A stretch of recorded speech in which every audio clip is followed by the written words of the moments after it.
Good evening, everyone. I'm the doc, John Macaroon. Fresh off of softball, feeling good. Unfortunately, not a winner, but it's okay. My man Vito put me in the purple team. It was a fun time. I went 0 for 3, but 7 putouts and 1 error. We lost 24-20, but I'm feeling good. Good Saturday. Lots to talk about before week 3. Back at it tomorrow. Today was technically an off day. For the doc, so I got outside, got the vitamin D, but you knew there was going to be a transaction. I was joking with Nolan Bianchi. I said, 4 o'clock, get ready. And he had plans, which was funny. He's like, I hope not. But of course, the Lions waited till 4:45 until they dropped it. We had put out a story. We're like, okay, Christian, if it doesn't hit by 4:30, maybe there's no transaction. But I would have messaged him. I would have said, hey, watch out. It's going to be an offensive lineman. I had a feeling because of Dan Skipper. Thank you so much, Anand. You were waiting. Come on, Habibi, let's go. Wait about 10 minutes when I go live. Usually, I'll put the announcement up, get the camera ready, get everything going. So when you see it's live, you get the notification bell. 5-10 minutes, you know the doc is coming. Pickles, Jared Goff. Can't wait to see him. We'll talk about it. Lots to get into. We'll talk about the signings, what that means. The Lions probably going to be in primetime more. Why? I'll tell you. It's just natural. When the Lions show up, ratings go up. Simple as that. I don't know how long I'm going to stay today. My family is vacationing, so the doc is working. It's a good time. So I got a chance to stay at the office for a little bit, then I'll head home, maybe catch the end of SummerSlam. But ask your questions. Maybe the end of portion will be Q&A. Thank you so much for your kind reception. 3,000 subscribers almost by 6 months period. Thank you so much. Cody, listen. Hey, Doc, little later than usual. Better for me to catch you live. Thank you so much. It always means a lot when you guys are appreciative to catch me live. I can't set a schedule. I'm busy, and I put my stuff together. I like to be well prepared, and I like to be able to go out there and have a good time and also live up to my obligations. The obligation is to go live every single day at training camp. I think it goes training camp until officially the 23rd, 24th of August. So every single day, I'll deliver live information and videos on the website. It's great to see OnSI has been living up to their promise, indicating our short videos, our clips all over the internet. I just saw it as I was preparing videos that I produce at Awful Announcing. A great site. Thank you guys so much. It means a lot that you check it out. It really does. Ask your questions. If you tune in at any point, ask your questions, and we'll get after it maybe at the end. If you leave a super chat, it gets right to the front of the line. Get your stuff in. Ask your questions. We'll try to get to as many as possible. I got a couple topics that for sure I want to talk about. Clearly, the Lions and ratings, what they delivered, what it means that a defensive lineman was waived and a new offensive lineman coming in, and what I'm going to be looking for, what I'm going to watch over the course of the next couple of practices before Thursday's game. Fun week, quick week. I think it gets down to this week. There's a game against the Falcons on the road. Then there's a joint practices. And then, guys, it's coming quick. It's going to hit quick. So there's a lot to talk about. Saif gets in. Saif Ali. I wonder if they'll ever have a trick play this year where Tesla throws the ball. All is on the table. The kid can do it all. No doubt about it. I think he can do everything. He can, let's see. We'll see if John Morton, what kind of trick plays he eventually is going to get after it with. He said he's going to run the same kind of offense. I don't know if it's going to be as elaborate. I just think, maybe going for it a little bit on 4th down at the same rate. What kind of trick plays are they going to get after? All right, first topic. Why are the Detroit Lions, why are they in demand? Clearly, they're in demand because where they go, ratings shoot up. Y'all are great. Y'all support a podcaster who transitioned to do a little bit more live video quickly. I never thought that YouTube would get to 3,000 subscribers in 6 months. I thought it would take a little while. But you guys have been great. On to 4,000. And let's see where we can take this. I appreciate it. Lions deliver ratings. Who's watching it? A ton of people. It's amazing. It's amazing to think about how many people were watching the Hall of Fame game. The first game of the year. You're clamoring for football. That's right. I was too. Absolutely. Hassanin Mahdi gets in. My dear friend, most loved guy in all of broadcasting and show business. We admire your hard work and your ambitious nature. For me, you're the most professional guy in the business. Love your work like my son, Ahmed. Very nice of you. Mabruk, shukran, thank you so much. That means a lot. I told him. Hassanin, I told Ahmed, Mabruk, right to his face. Directly, man to man. He said, Bislamu. I know what that meant. One of many. He got his first one under his belt. And on to big things. Highest graded, Ahmed Hassanin. Trey gets in. I noticed most of the Lions content creators are making excuses about the sloppy, horrible play. They say these are not starters. They're second and third stringers. What say you? Well, Trey, I think you have an opportunity to go back because I had said last broadcast directly that every game is something to value and to learn from. So I do not poo-poo anything because I said directly into the microphone, I said, Dan Campbell's going to yell at these guys. The coaching staff is going to directly coach these guys to get better. It's not, listen, the calm down crowd is ridiculous because it doesn't make any sense. It makes no sense. We're passionate sports fans. We yell, we get mad. Oh, it's just nothing. It's not nothing. It's not to the degree of seriousness that some people will have. It's not nothing. There's something to evaluate. Guys got to play better. Simple as that. It's not nothing. It's never nothing. Exactly. I don't make excuses. I just don't say calm down. I say whatever emotion you have, share it. Come here and share it. And I just share my perspective is that it doesn't mean the season's over. It doesn't mean that the goals are gone. It just means that the backups are on notice again. And Trey, remember, on day one of OTAs, I wrote, I'm feeling the vibes of getting two new guys, two new backups on day one. So you pick and choose who you like. If you need, to just calm your emotions, you need to calm down crowd to tell you something, go there. But here, it doesn't work like that. We react, we talk, we explore, we give our thoughts, and we keep it moving.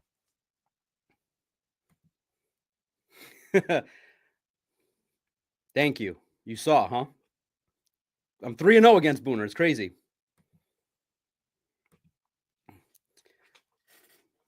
That's the best part. The growing overseas market. Cairo, Egypt, Germany. We get viewers in London.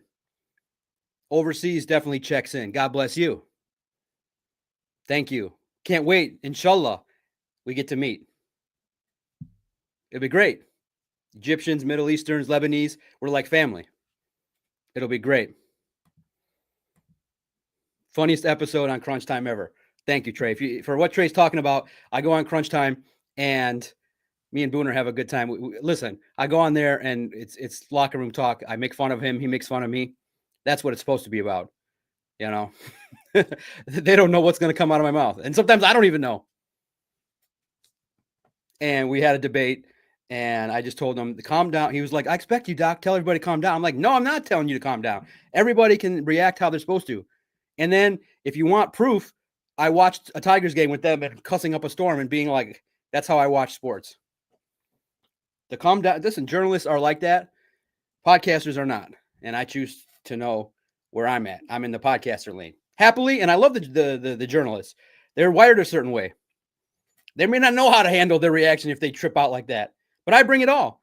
Opinions, columns, straight-laced, direct factual information, and wild-ass reactions. That's what I bring to the table. All the tools, the 5 tools. And then the other 2 that you guys didn't like so much, handsome and smart. You guys said kind of put that to the side.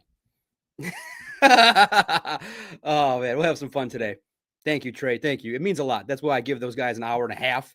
Basically, it's the Doc show on Wednesday. The Rogue Doc on Wednesdays. Doc on Crunch Time. It's really favorite. I've come to respect those guys. They're the future. They've gotten me motivated to do this and take it to where it can go. Sheldon gets in. I'm not worried by any means. I honestly think defensively we will be better, and that will offset any offensive slacking. Interesting thought. No doubt about it. I do think that there's going to be growth across the board in a lot of ways. Of course, defensively, you're going to be better. I named off on an episode, the starters I think are going to be tremendous.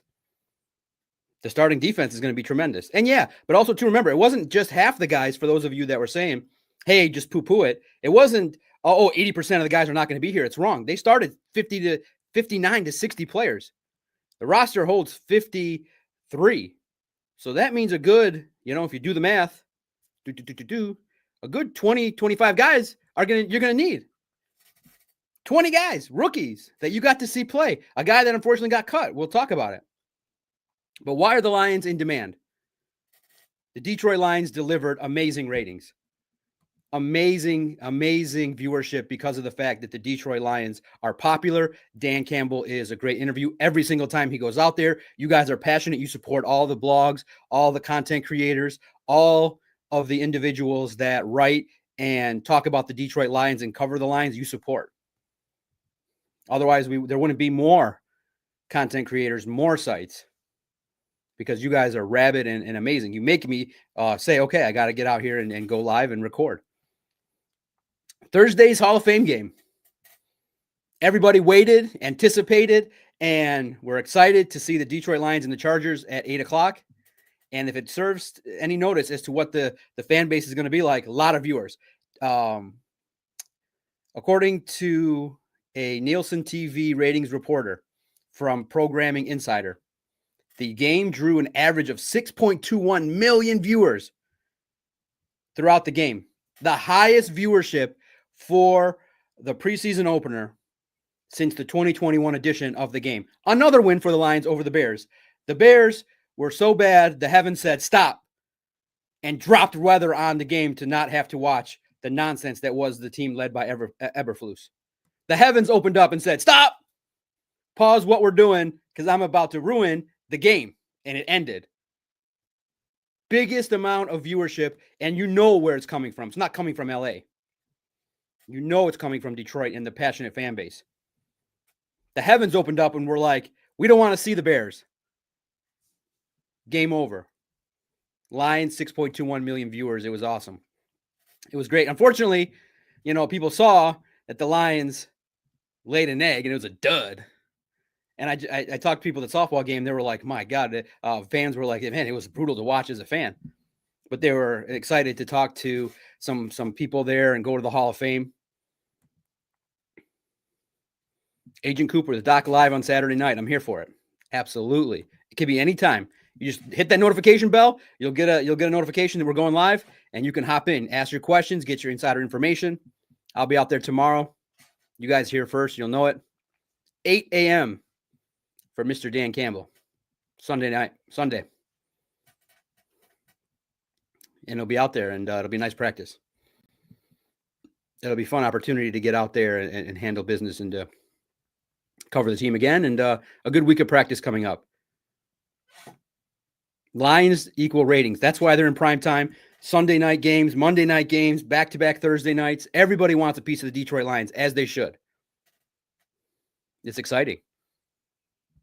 It's an exciting period of time for the Detroit Lions, and they should deliver ratings. They should deliver a high amount of ratings from the viewership because people wanted to see also what was Kyle Allen and Hendon Hooker going to do. There might have been a boost from McAfee saying, hey, Kyle Allen's going to be there. It's like, really? And also, too, the tease was Hendon Hooker. Fortunately, it didn't deliver. Hendon Hooker, I do want to ask, because someone, a colleague I respect that is doing a lot of things. I joke around with him a little bit. But a lot of colleagues are talking about it on the airwaves and talking about it on the side. And I didn't do a banner here, but I'm going to talk about it because it's interesting. The way in which the narrative went. And it was interesting to look at this narrative. Today on the airwaves, and an article was published. People want to know, Hendon Hooker, is he allowed to pass? The first game, 11 dropbacks, I believe 6 passes total. That's not going to be a full evaluation. And I think that it's not a fair assessment, and it's not fair for a player of his stature to evaluate him fully based on playing with the threes. Now, this week, he's probably going to start against the Falcons. The Falcons are going to have some depth there, and they're not going to be a team that's going to be taken lightly, and they're not going to be a pushover. Raheem Morris is serious business. So is he allowed to pass? What did you make of that? Learning that he doesn't really drop back all that much. What are you expecting, guys, from Hendon Hooker? Let me know. Do you view him as a quarterback? I think the standard is Trey Lance. Now, it's never good, guys. It's never good when the fan base is talking about Trey Lance or the fan base says, go get Bryce Perkins. That's not game one mission. Not at all. But for Hendon Hooker, I do expect him to be able to rebound and get after it, look a little crisper, and be allowed to throw the ball a little bit more. But I know you're trying to look at some of the running backs. You're trying to also get an evaluation of the offensive line to see who's blocking well, to see who's, doing their job and able to handle their responsibility. So that first game, you clearly understood he was meant to manage the game. But unfortunately, it didn't result in a lot of sustained drives. It stunk. It was unfortunate. And so that's why you get a 34-7 crooked score. Is he allowed to pass? Yes. I do think that there's some hesitancy. I don't see the confident passer yet consistently. And so more needs to be done. But again, it's week one. And Dan Campbell said, he didn't make an excuse, but he said, look, it's he's coming down multiple scores. It's hard to get into rhythm. And he's playing with a bunch of guys that are also battling for jobs. And guys that struggled, most notably. So yes, he's allowed to pass. What are your guys' thoughts on Hendon Hooker? We'll go through some because he's clearly a target that people want to focus on, and rightfully so. Cody gets in. Hooker did have a nice spin on that first rollout. Goff would have been blown up. Trey, I saw a crossing pattern that was wide open, and Hooker was looking right at the receiver, but he didn't throw it. Strange. That's some of the things that you see is that he is at times gunshot. Agent Cooper, Hooker basically has next game before the fans turn on him. I don't think they've turned on him. They're very skeptical. They're not opposed to somebody else to come in because they've seen it already. They haven't seen what Trey Lance did.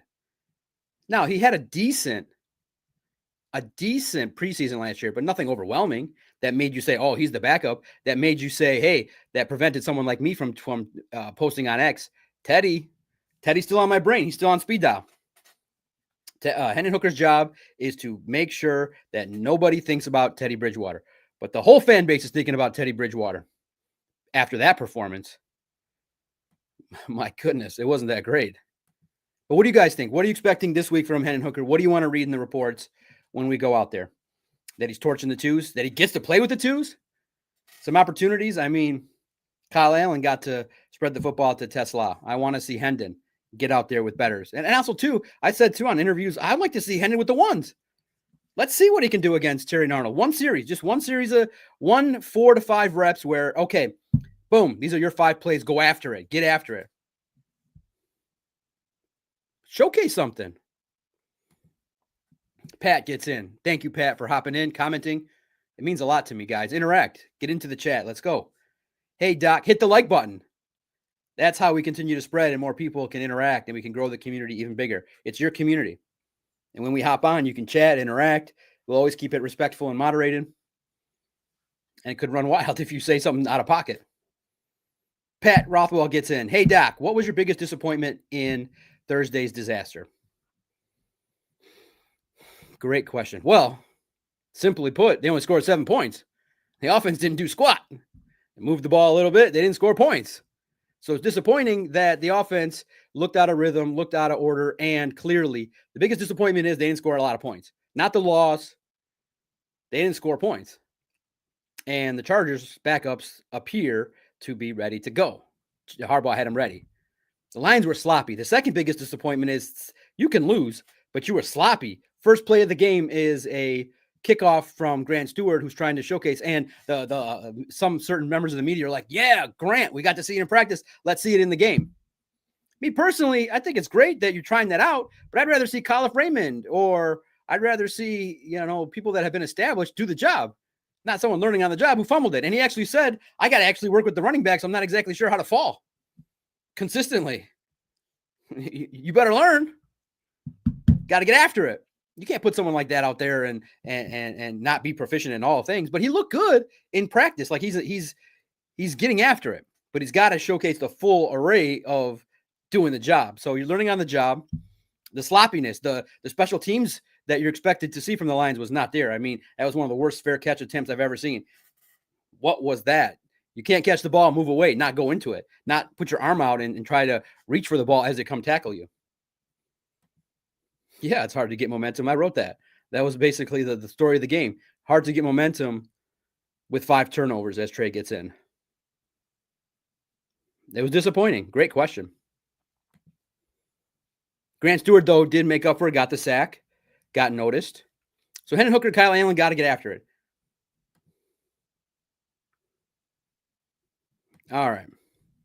What to watch for Detroit Lions Week 3 training camp? What do you want to read about this week? It's interesting, too, because I wanted to write about Raekwon Williams. And there's no chance to write about him because he got waived. I'm going to talk about that at the end. I was probably short because we understood what happened. So what to watch for Week 3 Detroit Lions training camp? Clearly, there's going to be some battles, and probably the end of the podcast here, the end of my talk, is going to be about the signing and some questions. But what am I going to watch for? Clearly, I want to see the next step of progression from Ahmed Hassanin, from Isaac Tesla. It's great to have a solid first performance. Ahmed Hassanin, the highest graded Detroit Lions defender and highest graded player. I want to see those that are building upon their success. Those like Kobe Sorsdahl that got his name recognized, made some blocks. Craig Reynolds got his name called, handled business. I want to see you guys like Jacoby Keeney James make up for the mistakes and have a better performance. Does Ronnie Bell show up? Do we see anything from him? What's going to happen with Kenny Yeboah? Because Zach Horton might have a fullback job. He looked good. Shane Zylstra, I want him to build the momentum. And clearly, guys, the starters are the starters. They're playing well. I want to see Jamarco Jones and Tristan Colon and Neese Sorsdahl get to the next step and improve. Mason Miller's got to improve. He's looking, at times like he's overwhelmed, but it's a jump from North Dakota State to the big time. But he's got something. There's something there. I do think that he'll, over the next month, develop and maybe have a chance to get to the practice squad. I want to see, does Agude have a better week after a botch and not setting the edge? Those are things I want to see. I want to continue to see Jamo's week, like everybody else, right? I want to see Jamo get after it, make some plays. Amon-Ra. Kirby Joseph will get a chance to see, hopefully.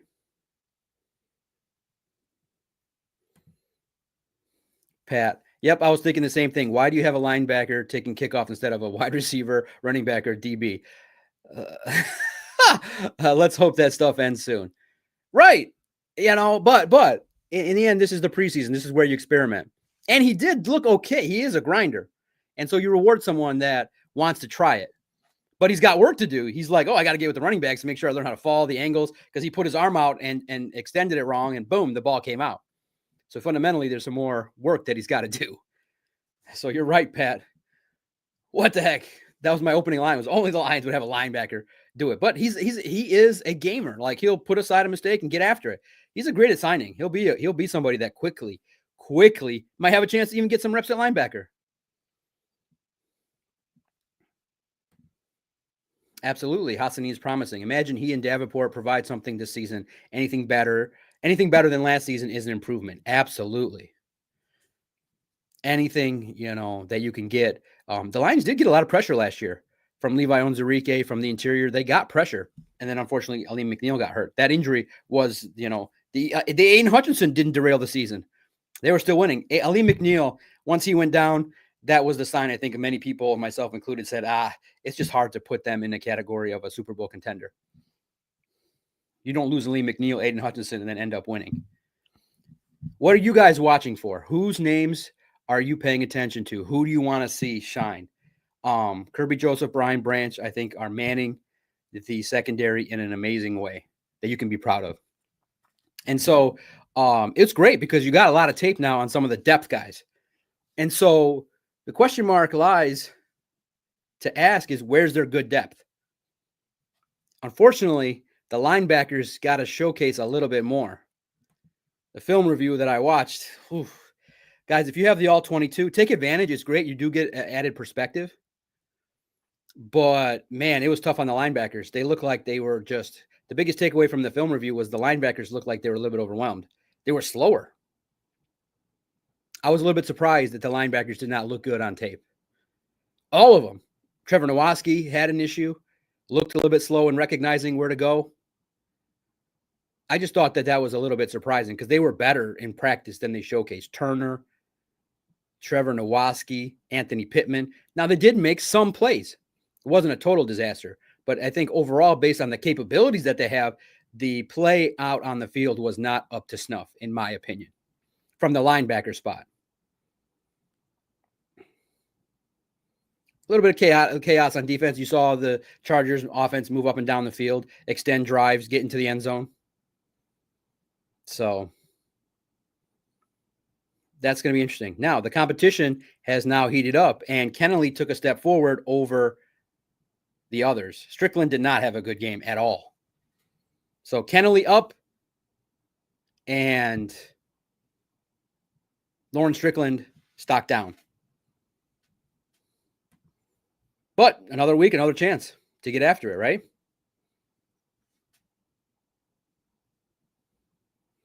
I think a lot of people noticed, okay, Kobe Sorsdahl had a good opportunity to get some things going. He looked good in pass protection and in the run game. I had my eyes on him with my binoculars, and he was moving guys.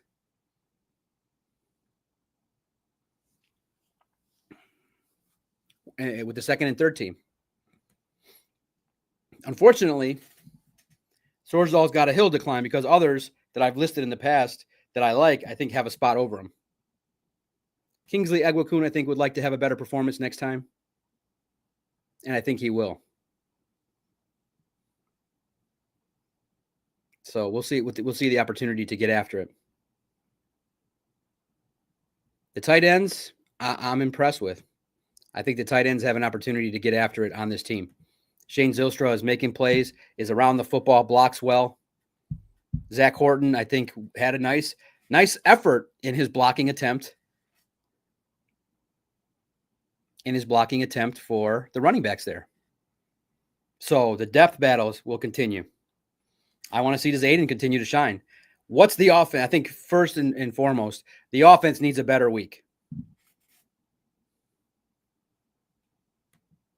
Cody gets in. How'd Manu look? I didn't really notice anything, which usually is kind of good for O lineman. Absolutely. He graded out pretty much okay. Not terribly. And I think that the good thing is he showcased depth. He showcased a little bit of good footwork and balance and was moving guys where they needed to be moved. I think he's got a spot. But I don't think that you can be comfortable if he's out there as a reserve. That's why they made a move. Unfortunately, they got an injured guy. So that stinks. But he's got an opportunity. So we'll see the opportunity that he gets to get out there. I thought Manu held his own. Wasn't terrible. Wasn't terrible at all.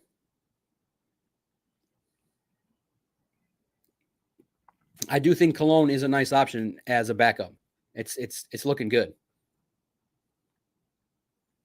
It's looking good to see him working with the second team, I would say. If you guys know, if you have the camp schedule, are there fans out there on Sunday? I don't think so, but we'll see. Sunday, Monday. I know Monday's the night practice, so let me know. That way you guys know if there's fans there, we will have a live blog.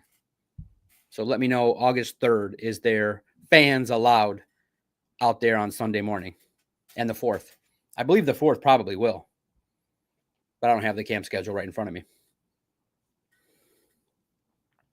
Don't be sorry at all. You can ask a question anytime. There's no bad question. You will never be reprimanded. Some will get read, some won't. And if you miss a question, just throw it in the comments. Doc will get to it. I'm answering 95% of questions. And if you can't find it there, hit me on X, @Detroit Podcast. That's the hub. Those are the two big places to find me. Do you think they should start Hooker next week? It's almost guaranteed. You have to. You think people are going to travel to Atlanta to watch Kyle Allen do it again? I think they've had enough. I think they got their, I do think that his play was not as bad as when you watch the film again, but still, you got to know your own strength limitations. You should not be throwing that route that he tried to throw. You should not be trying to throw a power arm throw out to the right, which is a difficult throw that you got to have supreme arm talent to get to. And the guy easily jumped it and was there. That first interception was horrible. That was a bad toss. Yeah, you said it. Who dat? Cooper was not that great in this game. But first time. Who dat gets in. Cooper was quieter than I thought he would have been. So, Jeremiah, that's really nice. Jeremiah Sander, thanks for hopping in, paying attention on this Saturday night. Rogue Doc, Saturday night, talking Lions. Doc is the best around. No, you guys are the best around. I'm just here loving life, enjoying podcasting. You guys know, I think at this point, as I rock the title Detroit Sports Podcast, I am very much a fan of recording, podcasting, and now doing it live. The content creators talked me into it. Who are my favorite? You guys know, Crunch Time, Lion Syndicate, nice, humble people. They have bold takes. You got to like it. Those are my favorite. The Syndicate, got to always shout him out. Shout out my man, the Syndicate. He could take a joke, which is funny. And also, too, joke with him on X. If he tells you he's going to a game, tell him to stop. My first message to him is, bro, every time you go to a game, they look like total crap. He's like, man, I was 7-1 in 2023. I said, let's focus on the San Francisco game that you went to and ruined our chances to go to the Super Bowl because of you. He's doing great work, has great takes. You may like him, you may not like him, but he definitely has takes. I thought his made me laugh when he put out a video. It said, Alex, I should talk about that. I didn't even think about that. I'll talk about that next. He said the Alex extension was chump change. I got to talk about that. That was news too. Yeah, that was all going down as I was driving to Canton, and Christian, my man, took the site over and was running it flawlessly. He knew exactly what to hit and everything going on. No, you're right. Exactly. Doc is the only show around right now. Absolutely. Mr. Lupe Lyons, $5. Thank you so much. Humbly. Doc, what do you think about Bryce Perkins from the Michigan Panthers? I like what he could bring to the table. I think it'd be probably a realistic help for Hendon Hooker to see another eyes that's mobile, that can do some things, extend plays a little bit. I think he does a good job. Now, the last performance that he had wasn't the best, but I think that he's worthy of being in a camp. And there's a relationship with Brad Holmes. So he passes the Brad Holmes I'm scared test with all the things that external free agents scare him with. He knows them. There's great stuff that there's a relationship with. So what do I think about it? I think that that's an opportunity that might happen if Kyle Allen doesn't get after it. But Dan Campbell gave him the vote of approval. So he better step it up this week. He said, Kyle rebounded and did some things. He did his job, got the football out, looked like a backup. I like Bryce Perkins. I thought that I would not be opposed to that in any capacity. In any capacity at all. I think it would be something that would be obviously Brad Holmes knows what you can get out of him. But there's a distinct, which is interesting too, because they have a distinctly different style, Kyle Allen, Hendon Hooker. I think you bring competition in a similar manner, in my opinion. So we'll see. Like his game, like his poise, like what he could bring to the table, like what he did with the Panthers. And I think now the ex-Panthers, wherever they're going, that's a shame. That's a shame, too, because there was a lot of support for the Panthers, even from the Syndicate. But look what happened. Guys, the Syndicate got the Panthers canceled. It's his fault. Tell him, do not attend games. Just stay in your studio, turn on those big bright lights with the Lions, and talk. Don't go. I'm kidding. Do what you need. He needs that firsthand view. And I love it. I love his passion. He's nice. And actually, if you are seeing more of me, it's because of him. Literally, he humbly said, "Bro, what are you doing? Like you have a chance. You have inside knowledge. You can spit. He listened to my podcast. He knew I could spit words out of my mouth. He knew I would do it. And he's like, just go on YouTube and do it." I said, all right. I like the website. I like what I'm doing, but I'm just between you guys. I just splice up some of the stuff here and put it there. So it's like basically just another pie, another piece of the content pie that I can just throw up there. Some of the videos here can go to the website. So it's a perfect knowledge. So make sure from today, you tell the Syndicate, stop going to games and stop supporting the Panthers because you got them booted from town. Syndicate goes, your organization is going to fold. And he's a nice individual too. You can take a joke. That's the whole point. You don't get offended. You can take ribbing unlike others. Thank you again for the super chat. You get highlighted right to the front. Mr. Lupe Lion 17, much appreciated. Humbly accept your question. Thank you so much. That really does mean a lot to me. All the super chats that came through this last month. And also, too, that's humbling that you would tip the doc and say, hey, super work. Here's a question I need answered. Kurt, I really do appreciate you hopping in. Great work with the daily uploads, Doc. You guys know it. I do it because you guys support it and you guys are very friendly. And I think we've built a community here. And it's just really, you guys have been in the podcast community for a long time. You heard my voice. Now you get to see my face. And I'm more accepting of it too. I joke around. I'm like, who would put this face on video? Well, I just saw it on Awful Announcing. I was very happy to see that. Guys, no, we're not going to mention anybody else. It's just, let's support our friends that do it and be one big Lions community as we are. Like I said, nobody's sensitive here. It's just be respectful. If you start with a trash take or a trash opinion, like you shouldn't do this or you're trash, you're just going to get blocked or shadow banned. I mean, I think people haven't realized that if you send nasty comments, we have administrators that will just shadow ban you, that it'll look like you send something and then nobody sees it. It's simple as that. We have a community of people that debate. You don't have to like what I say. I'm going to say things in this conversation space that you may not like, but just tell me why your point is fair and why mine's wrong, like some of you have. And we'll have a discussion. I'm open-minded. Information changes, opinions change when you get new stuff in your mind. And something maybe is locked in your brain, and then someone else jars it. John Wayne, the doc. Yeah, Rakestraw. Whew. Sheldon Hopka, shout out to you. Doc and crunch time always kill. What are the odds we sign more depth at center? Not that we need it, but as contingency. I think it's pretty low. I think that Cologne is doing a good job. He had a good first performance. I do think that Graham Glasgow is your starter. And then you got Tate Ratledge. That's pretty fair at the moment. And Nice as well. Not the best performance that he's going to want to put on tape. Of course. No doubt about it. Saif, Habibi, thank you for tuning in. Can you say what's up to my cousin Wissam? He has Down syndrome. We watch your content all the time. Shout out Wissam. Shukran. I really appreciate you watching, Habibi.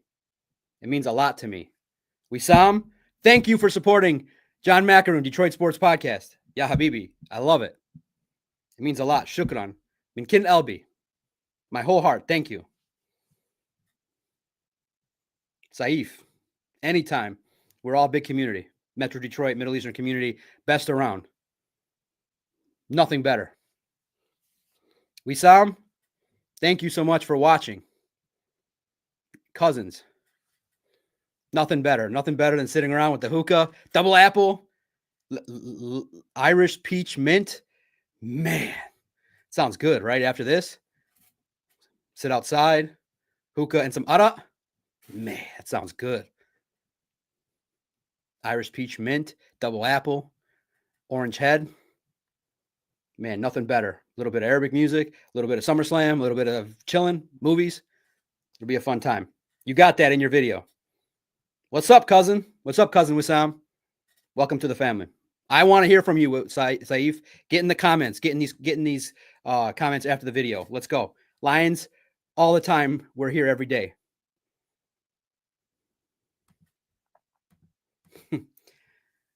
IB3, Doc, you are one interesting character. No hate, just interesting. Love it, though. Found you through crunch time. That's what I'm saying. That's why I go there. Those guys are the future. They got talent. It's a great word. Interesting. Unique. Little off the beaten path. You got to be to cover the NFL 365, 7 days a week, broadcast every single day. Go out there and deal with the non-ideal, at times, media conditions. You got to be a little crazy to do this. In a good way. And also, too, I think what most people recognize is that I'm authentic. I'm just a regular guy that you could see walking down the street and shout out, give you a fist bump. Interesting. Hopefully you like it, because some have misinterpreted how I do this for a character assessment that's totally wrong. Xavier gets in. Crunch time supporter. Doc, I would like to see Booner do one show on Ritalin. Can you make that happen? listen, guys. Booner is talented. Jeff and Hefe, Lucas, Michael G, Caleb, that group is talented. Where they came from, didn't understand and harness the talent that they had. They didn't support it the right way. But, people, there's all different people. The heavyweights, very, very happy with. Great guys. Always tell jokes on their show to make them laugh and say things. Sean Belizean shouted me out. I really appreciate him. I've had him in here. He gave me advice. Neil Rule, one of the best. I like debating stick. Everyone in the Metro Detroit community. Now, some social media managers you could say things about and say, hey, you could do a little better job, but it's all fun and games. Yeah, put in the comments what'd you think about me. At first you were hard to read, but I think I figured you out now, and I love it. Yeah, not hard to read, just straight shooter, direct. If I'm happy, I say it. If I'm not, I'm not. Straight shooter, direct. That's what you gave it to Doc. I'm of the opinion if you win a game and you didn't play well, why didn't you do better? That's how I look at it. Direct and how I view things is similar to Belichick, which is, hey, you rush for 200 yards. Why didn't you rush for 250? I view it from the GM side. If there's a better player out there, go get him. Simply put, more loyalty to the GMs than the players. More loyalty to the team than the players. But the players are great. But I understand that they could be here today and gone tomorrow. But I want to win. I want to win a Super Bowl. So I'm not patient at 46 years old and sit here and go, one of my opinions is you could legit make an argument as a fan out there that Brad made a couple moves that if he made them differently with Levi and some developmental guys, that the Lions could have had a Super Bowl in 2023. That, guys, truly, read that. I humbly ask you guys, go back to Dan Campbell's press conference in 2023. He pinpointed that year as the year. He felt like that young, hungry team was the magic ticket. And I do think they'll get back there, but his reaction was raw and because it was honest. That was the year. That you would have beat the Chiefs. You just need to not choke. And it was the first time that a lot of these guys felt that pressure of we can meet our dreams. But you could have had a couple moves there in that draft and earlier that you missed on. Now, no GM's going to hit on everybody, but the Hooker pick, the Giovanni Manu pick, Broderick Martin, Levi Onwuzurike, some of the second rounders, those that start to add up over time. And those could be key guys. So that's how it went down. All right. What am I watching for in week 3? Clearly Jared Goff too. Starts with Jared Goff and how he runs the first team offense. I want to see proficiency. I want to see competitive drives and in touchdowns. Now it's the next step of camp. Crispness of his passes. I want to see J-Mo continue to haul in the deep pass. I want to see crispness of that offense. I want to see the offensive line take some steps and start winning some battles against the defensive line. Tyleik Williams and DJ Reader are living rent-free in Graham Glasgow's head. I think that they were pushing forward at a nice clip there. I want to see the guys that perform well get after it. Now, the next topic, got to talk about it. I didn't talk about it last time. And I think we now are starting to formulate some conclusions based on what happened. And I'll put it as a nice way. Earns adjusted. And I want to laugh, too, at the internet. And Hefe. Laughing at you, Hefe. And I told him directly almost, too, in my post. Alex Anzalone's deal has been adjusted. Brad Holmes threw him a lifeline and said, here's a raise potentially of $1 million if you earn it. Now, at first, people read it as, that's light. But there's a chance for $1 million more. 6.25 is guaranteed. A lot of elevated markers he can reach to get to $7 million or so based on incentives. So they want him to work. And everybody was clapping. Alex took it. It's fair. We're happy. And they were like, this is what good organizations do. Both sides found it fair. It's all good. No, and no. Alex took what he could get because Brad muscled him. That was it. That was the deal. Brad gets the credit for he planted his flag and did not give him an extension. Something I would not do. I would have given him one more year. I think his 31 year this year is going to be well. And I think next year, even if he has a slight reduction, the value in him mentoring The next linebacker, if you feel like you need to add another one, the next Mike linebacker, Jack at the will, Alex at the mic, and the Sam linebacker and Derek Barnes. One more year of that would have been okay. But guys, it's not fair from the Alex Anzalone perspective. He wanted minimum, let's just say on the low end, 2 years, $16 million. If he just wanted to get to 8 and another 8 next year and maybe 10 guaranteed. That's a fair ask to be at the level of your friend and best friend in Derek Barnes. Barnes is younger. I get it. You don't pay guys, but at the same token, I think Alex would have took another year. He wants to retire here, but I don't think he's retiring here. Alex Anzalone gets an adjusted contract. The decision has been made. He accepted it, and there's more guaranteed dollars, gets the $6.25 million guaranteed monies, and has an incentive-laden opportunity to earn maybe even $1 million more than his contract.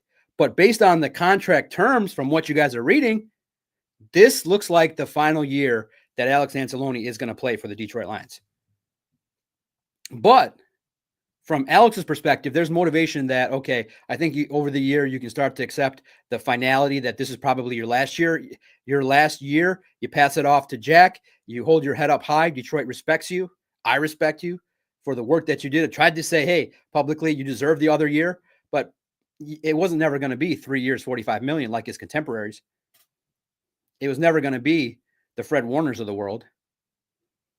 It was never going to be that, according to Brad Holmes. And he planted his flag. Now, you can have respect for both sides. Alex, I think, deserved a little bit more. And general manager Brad Holmes said, hey, this is the fair deal that you should accept. And you're going to play this final year with the contract that you signed. And we'll give you a little boost. We'll give you a little bit of an acceptance and a little bit more guaranteed dollars. It would have been guaranteed the start of the year. But now he has a little bit more incentive to make a little bit more money. But there's no way you can tell me that Alex Anzalone would be happy to that.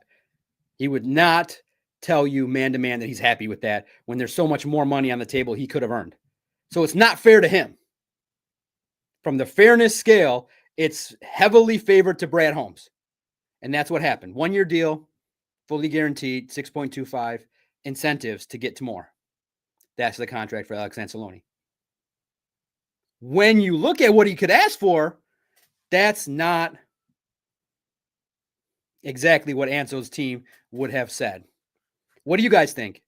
Good deal, bad deal, thumbs up? You cool with it? Do you think I'm wrong? Is it fair? Good deal, bad deal.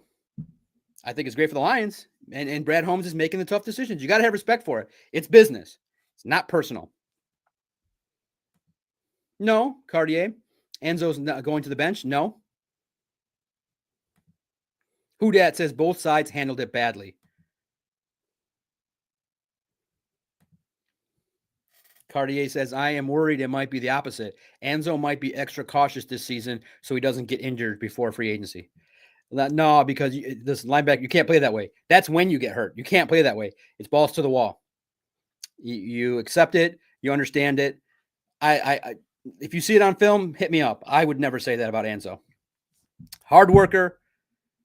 I just think he also handled it wrong by going to the media, and you could have just laid low. We all understood what was going on, and I just don't think that talking in the media is ever going to benefit a player because we're going to ask direct questions and we're going to ask you, hey, what's up with the contract? I love the media. Oh, you're out there on the field. Did you get a new contract? He started laughing. He's like, no, that said it all. That laugh was no, I'm not satisfied. When contracts come out, you guys know it. It's not going to be hidden. That would be funny. Alex is like, yeah, I got a brand new 3-year deal. I'm happy. The player would not have announced it. It would have hit the media through the national media from their agents. That's the flow. Agents to their group of texts, they have their boom. That's why a lot of the texts are similar. Could Doc get in that group? Yeah, but I'm not going to. Those guys are fun. The agents are fun to talk to. I like their flow. We have a similar flow, the agents and I. We can joke around. But on the record, radio silence. They text me back. They're nice guys. I met a couple of them at the combine. Said, "Oh, you do this?" They're nice individuals. Always in the best interest of their players. Always looking to market themselves and get the stuff going down. It's an interesting group. And maybe one day I'll focus some time on a podcast to some agents. There's one in particular that I definitely would like to interview. She's cool. She's gotten her players a lot of cash. And I think for sure she represents some prominent Lions as well. We'll talk about it maybe next time. Xavier, clearly no team was kicking down the door trying to make a deal for him when they know he was dissatisfied.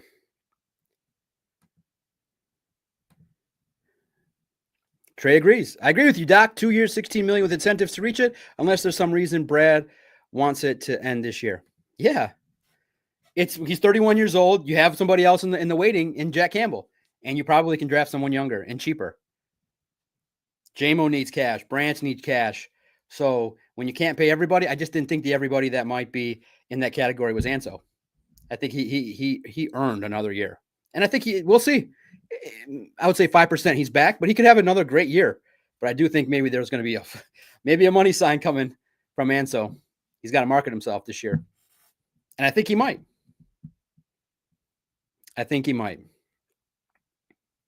It's about, sometimes you got to do what you got to do for your family and for yourself. All right, what does it mean for the acquisitions today? I wanted to talk to Raekwon. I didn't get a chance to because every time that I looked for his number, he got into the locker room because I would always be talking to JMO or Jahmyr Gibbs or the guys on the podium.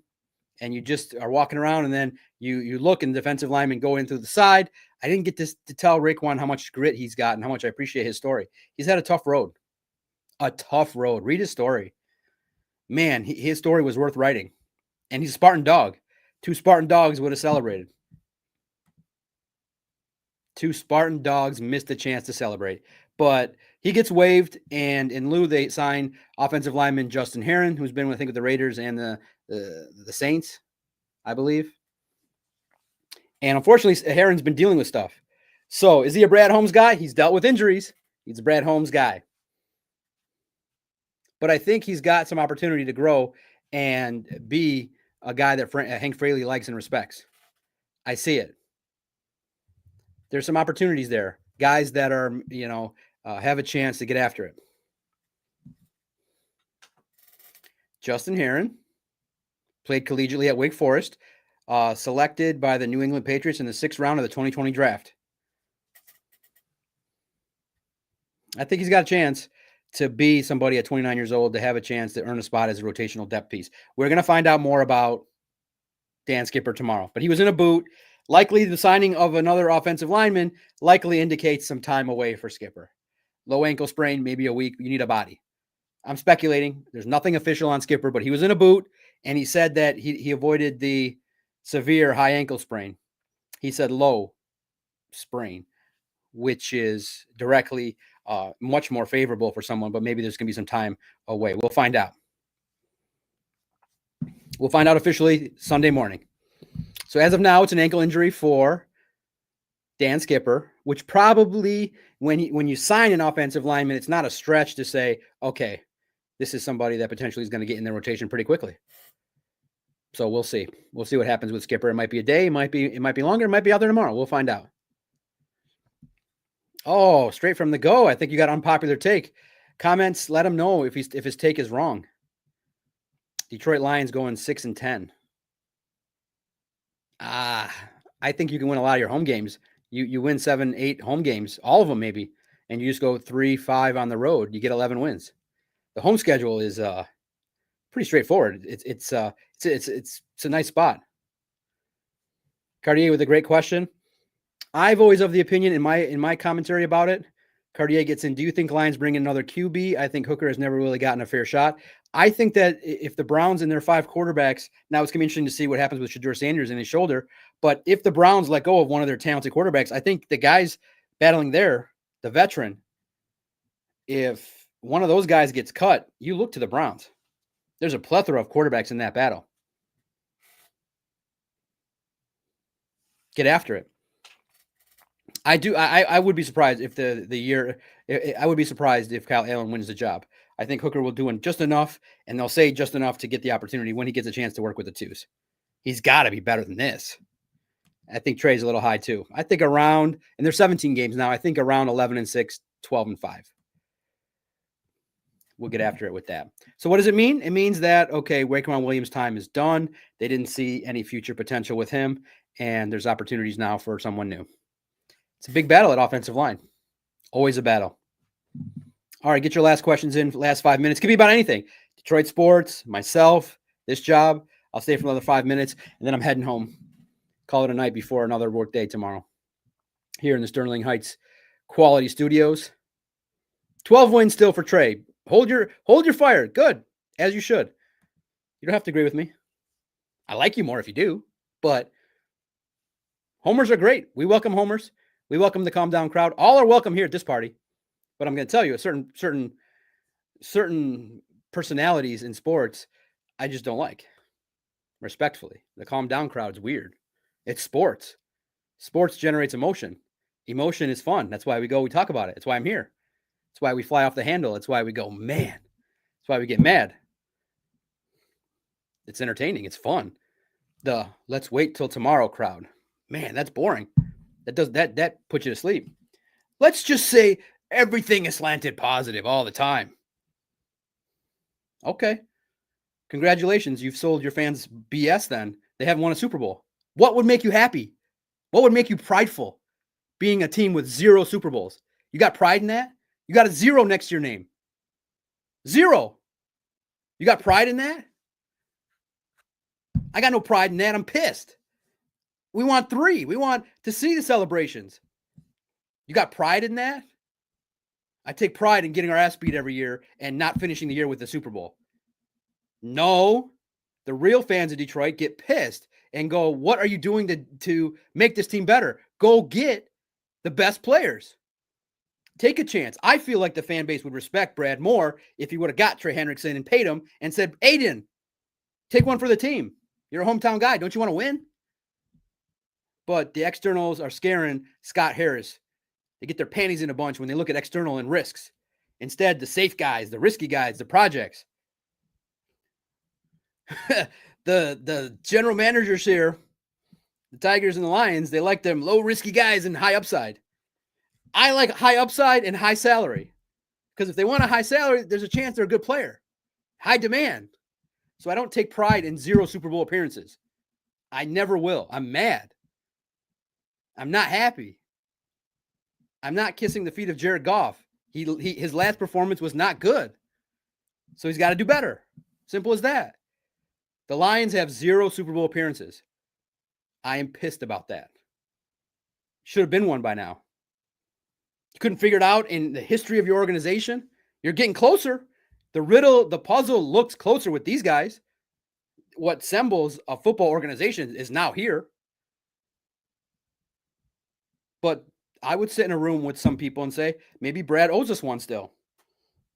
A couple of those picks, you had a free agent that had a knee problem. You brought him back. Didn't need to do that.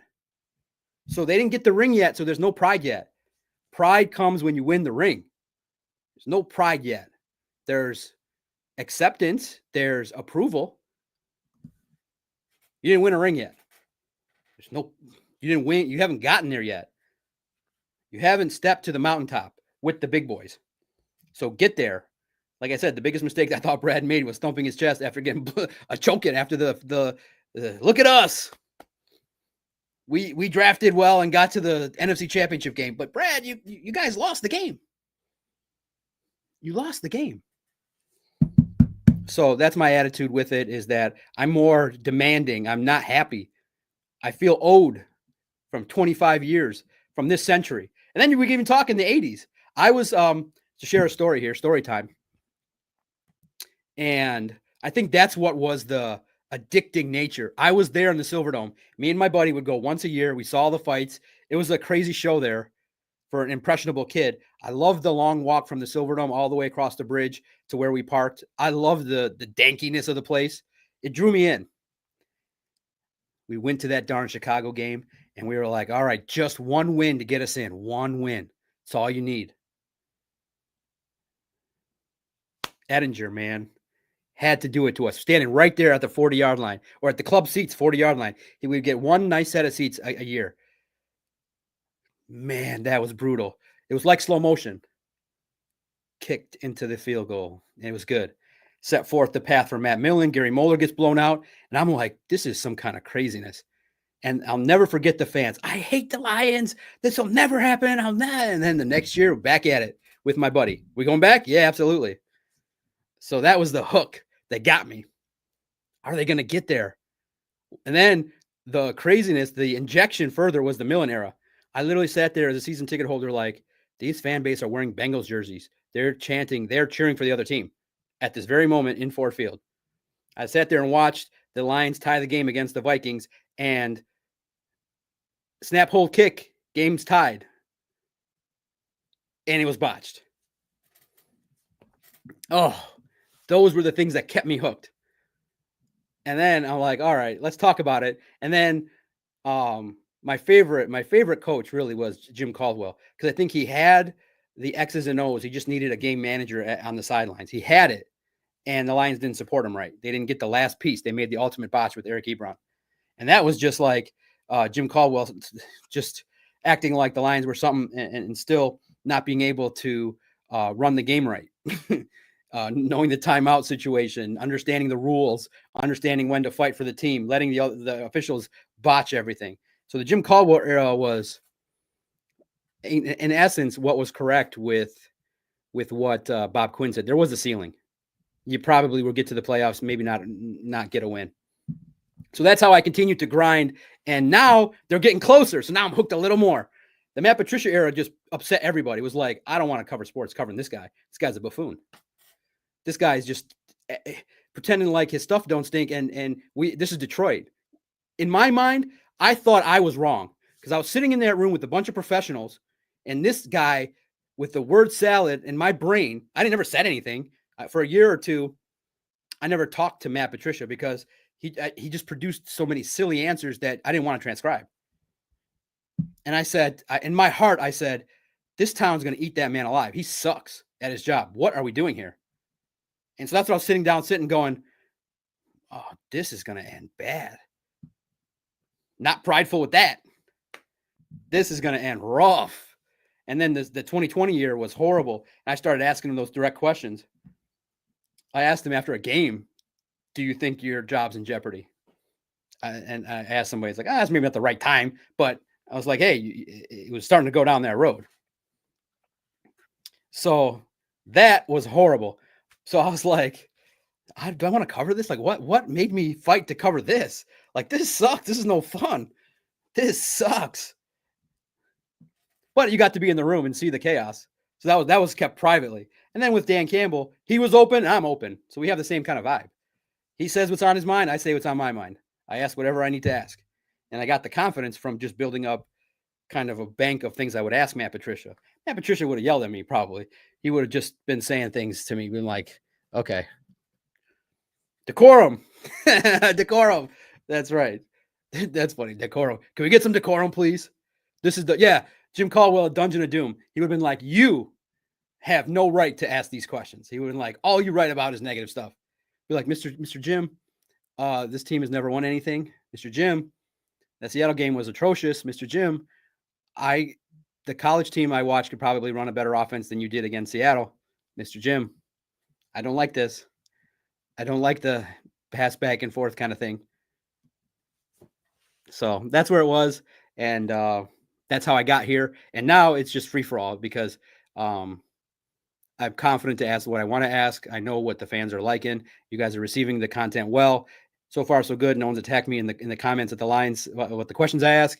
And like I said, it's just stuff that you guys want to know about the injuries. It's about why certain plays are not made. Why aren't they winning? It's just in the pursuit of why aren't they winning? In the pursuit of, did anybody ask? I asked Dan Campbell directly. In the playoffs, what was on my mind? I asked Dan Campbell at the start of the playoffs, why do you think and what do you think Jared Goff needs to do to go from a guy that you guys say is in his prime to be a Super Bowl caliber quarterback? And he said, do your job. Don't turn the ball over. And that's unfortunately did not happen. He played a bad game. So direct, because in essence, he's talking to me, a fan, talking to the rest of you guys. So far, so good. You guys have supported it. No one's attacked me yet for the questions I've asked. And now, so for me personally, one last thought. You guys were great in the chat and the world. You're like, Can we please hear the questions? And I understood that. And I was like, this is the NFL. Well, I saw how the Pro Football Hall of Fame game went.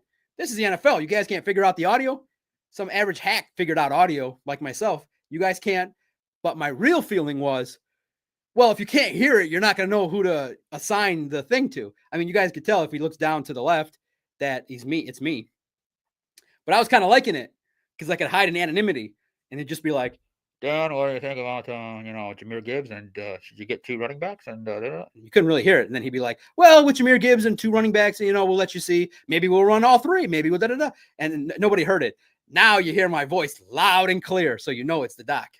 Damn, the doc is asking some direct questions. I was like, no, now they know. Now you guys all know where it's coming from. Kelvin, are you going to run QB Spy against Lamar Jackson?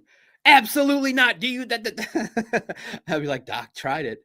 No, I might skip it. I might skip the Lamar Jackson QB Spy. Oh, you guys still can't hear? I thought it was better. They put a microphone on the floor.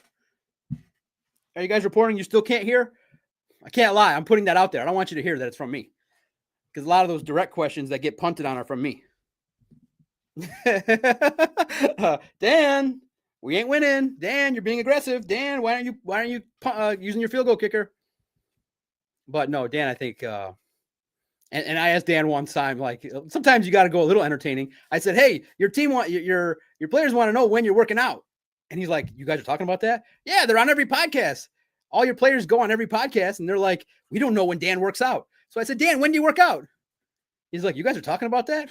I was like, yeah. And so he answered it. He's like, at home. And he said something that I had no clue what he was talking about. No, I'm not going rogue. He just had a couple extra minutes to just kind of summarize my coverage of the Lions and some free-flowing thoughts that were just in my head about the journey here. You know what I mean? Sometimes you don't get a chance to reflect. It's such a fast-paced life. And, there's certain parts that, if someone takes something from it, entertainment, Doc doesn't go rogue.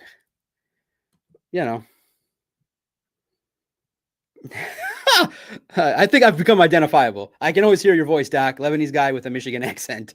Thank you. Yeah, I think it comes across. Thank you guys, really, truly, from the bottom of my heart. Slink Pizza 02. What up, Doc? Thanks for the inside scoops. What up to you? How you living? No, thank you guys. No, this is easy for me. Coming on here and talking and using my. I need to take Ritalin. You think Booner needs to take Ritalin? I need to take Ritalin. I get distracted by you guys in the chat. Like I'll be talking, I got a good flow going, and then some guy calls me ridiculous on the chat, and I just get, I always peek at the chat to try to make some funny reference, and then I go off tab, and I'm like, shoot, I forgot what I was talking about. But I'm getting better. I become more direct. Sometimes I listen to what I'm saying, and Jeff, I got it. Rogue. No, I got it. Some people would say I'm rogue, but I hold my head up high. And proof's in the pudding. I'll share some things with you guys. You might be seeing more of me. You might be seeing less of me. You never know.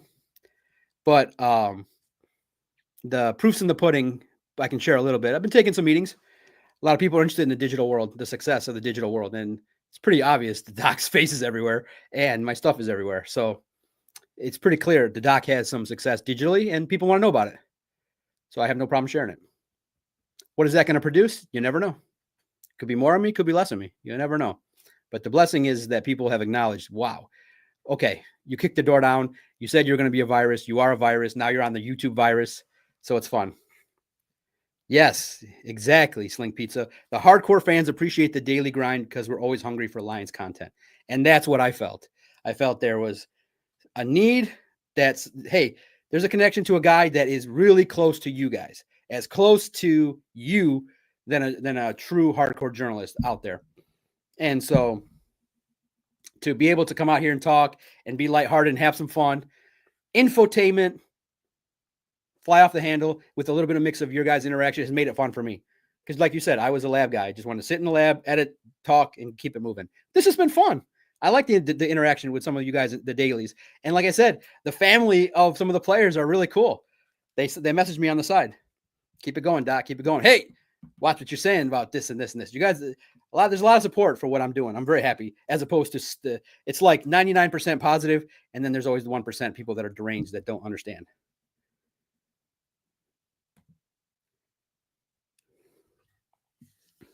That's right. Lots of likes. Hit that like button. 300 of you watching. Hit the retweet likes. Thank you. That's right. You said it. My version of Ritalin is the couple beers I spread on crunch time. All right. 60 minutes. Last minute questions. Get them in. It's my time to go. I'm going to get home. I got a 30-minute drive. I live about 30 minutes from here. This is so clearly I can share. This is the office. People still can't believe I got a fat head with my own face on it. Are you guys surprised?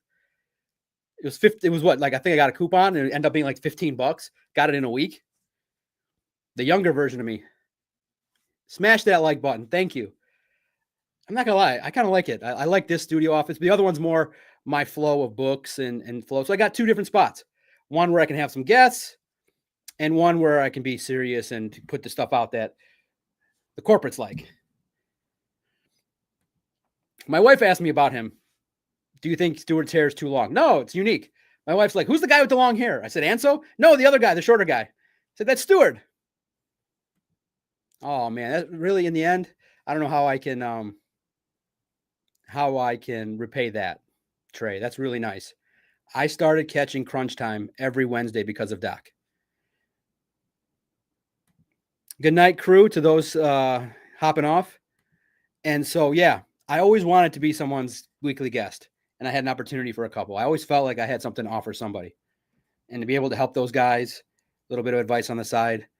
There's been a lot of influence. And I said, if you guys listen back from 2016, I said, I think I'm going to be a virus. I feel like I got something going on here. And so my little influence of the world has been out there. I can see it from those directly that have been putting Detroit Sports Podcast on the resume and those that quietly don't want the world to know. There's been some beat writers that blogged for DetroitSportsPodcast.com that are beat writing right now. It's pretty sweet. A lot of influence. I'm very happy with that. I'm just a small piece of the Detroit sports community, but I'm just a fan. I'm a podcaster, first and foremost, founder of the Detroit Sports Podcast, covering the Lions. No, they're nice guys. They're truly the nicest guys. I mean, they might be crazy to have somebody just talk and say whatever the hell he wants and make fun of them. But I think they get it, because they would say, okay, Doc's reserved. He opens up with the people that he cares about. That you talk junk to the people you care about. The rest of them I ignore. Jeff and Booner love you too. They always call you legend. That's nice. That's flattering. But in the end, I know that they know I'm bringing information that they want desperately from the inside, and also that can speak, that can relate to the average fan and not put them to sleep. There's something there you're either going to like it or hate it. There's something there that will keep you invested. Not the whole 75 minutes, but something there that you say, okay, I can talk about that with that guy. And that's what I feel like. Anybody, one of you, if I sat and had a beer with, we could talk about the Lions for 2 hours straight and we could have a good time. And that's what I always felt. And everybody let Booner know that he's 0-3 against the Doc in debates. That's right. They don't need teaching. They're good guys. But yeah, no, I give them the straight and narrow of the business.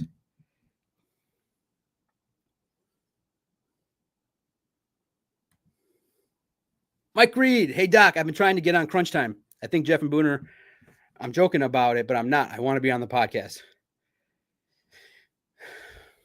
I don't book their show. I don't know. I'll say, hey, Mike Reed said, hey, get on there. All right, guys. You guys are great. It's been fun. In the end, the Detroit Lions are going to have a better week. I think they're not going to be as sloppy against the Falcons. It's going to be a fun opportunity to get after it. Oh, my God. I don't even know what that is. The Johns draft? I don't know what that is. Did they do that on where did that air? I'll go check that out. That's funny. I got picked. That's cool. Was it Crunch Time, the 10 a.m. show? That's funny. The Johns draft. No, in the end, I'm excited. And thank you guys. So again, to not confuse everyone, the hub of the operation, the central focus, like you just saw, at Detroit Podcast. That's me. Not hiding. You see my videos. That's me. My job is to direct most traffic to the website. That's how the lights stay on. The website. So with people that say that are stupid, that say you only got a couple thousand subscribers on YouTube, guys, the bonus of doing it live is I can create a podcast that will also go on the website. The website is the primary focus. That's where you see the videos that are now showing up all over the internet. The website. This is growing as a live podcast that I would do for free. And now there's a growing need. So you can tell me about my subscriber count. That's how stupid you are. I'll fill you in. And I'm going to give you guys free advice. Yes, starting a YouTube channel is great. And it will provide a lot of relevancy and a deep connection with the audience that I love. But you will generate a lot more attention and relevancy and spread and reach with a website. Because your 10,000, your 20,000, your 30,000 subscribers are great. They're amazing. Congratulations in the digital landscape. But when you run a website and it has a significant level of readers and engagement and videos, that's where the bosses would like the numbers to be very, very high. And so they wouldn't keep me if they weren't. So the website is the focus. Detroit Lions on SI. I'm growing this out to engage with the audience so that you will also read what I have to say. You hear my voice, you know who you can trust, and then you read the website. Not just the headline that I creatively create, which is fun. Read the story and understand what you're reading. No, not at all. It's helping. It helps. Not at all. Anything that hurts the website, I don't do. Look, it's right there. If 5 people see that from the 300 and go there, I've done well. Not at all. Not at all. This is a bonus. This is, these are, and financially speaking, yeah, getting a couple $100 doing this. The chats, the comments is great off of the YouTube. That's great. But the 10 articles a day, the videos, go check out the website and look at it. Yes, you can, Jeff. That's funny. Yes, you can read. But if you can't, that's why there's a bonus. There's videos of me on every story and national videos and videos of the Lions. Go check out how those videos work. It's a new digital landscape that I've figured out since 2019. The video market has been lucrative for the doc. That's why I can do this for free. I can do it for 2, 3, 4 hours and make no money. And I would do this with 100 subscribers for the 200 of you that are sitting here talking to me. Okay? So I would do this for free. So when you come into my chat and mention how many subscribers I have, that shows how stupid you are. And all of you that have a YouTube channel, build a website. Trust me. You just like you advise me to build a YouTube channel, I advise you to start a website. There's my free advice for all of you. All of you doing digital content, most of you are not going to be Shannon Sharp. Build a website. Build a website that can be tangible, that can have numbers that you can share with people. When people see your website and your numbers, that's where most people go. YouTube is great, but it's an extension to help. And I love it. And I want to grow it out too. 3,000 subscribers for 6 months is pretty good. That's awesome. And the clips. So if you, like I said, you can see some of the clips that you see from here on the website.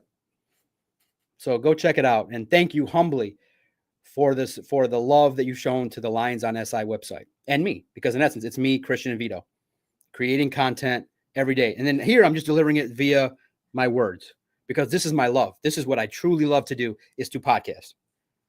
And now most people are doing it through video, so I will do it too. But there is a cap probably to the level of success as a live video podcaster for me. But I've already reached the mountaintop with the website. So that's why, and also too, when the big bosses task you with the job, you do the job. So for more coverage, visit si.com/NFL/Lions and follow your friend, the doc, at Detroit Podcast. I humbly thank you for your growth. And I humbly thank you for your support. And I thank you for your hate, because then I can kind of break it down and tell you the secrets. Nothing to hide. start a website. Your views that you get on YouTube will equate to more lucrative type stuff for you and your brand via a website, Barstool website, si.com website. Now, if you take this as a challenge and feel like you're going to blow it out to 200, 300,000 YouTube subscribers, get after it. Prove me wrong and come at me. But the free advice from the doc for all you sports people out there, start a YouTube channel, start a podcast, make a website, put some content out there and direct people there that you can own, that you can be the full partner in. No, if I ended up with 1 million subs, guys, I'll do it all. No, I'm just, this is my love. My love is podcasting. A podcast will always be incorporated in any project I do. At a website or anything, I will always podcast. And the Detroit Sports Podcast will always have content from now until the day I stop talking. Detroit Sports Podcast, Doc and Jock, every Thursday since 2013. Lions podcast now every single day in training camp, once a week, twice a week in the season. Maybe more. Maybe I'll just keep doing it every day the whole year. 30 minutes. Like I said, I just blew through 20 minutes in a segment, just giving the free advice that start a website. It's lucrative. Thanks, everybody, for your time at Detroit Podcast. Let's engage, talk. What do you guys want to talk about? What do you want to see written? Hit me in the comments, hit the likes, and maybe it will end up being covered. You guys drive the ship, and thank you for letting me be the captain at certain times for your support and coverage. Let's go. Let's talk tomorrow.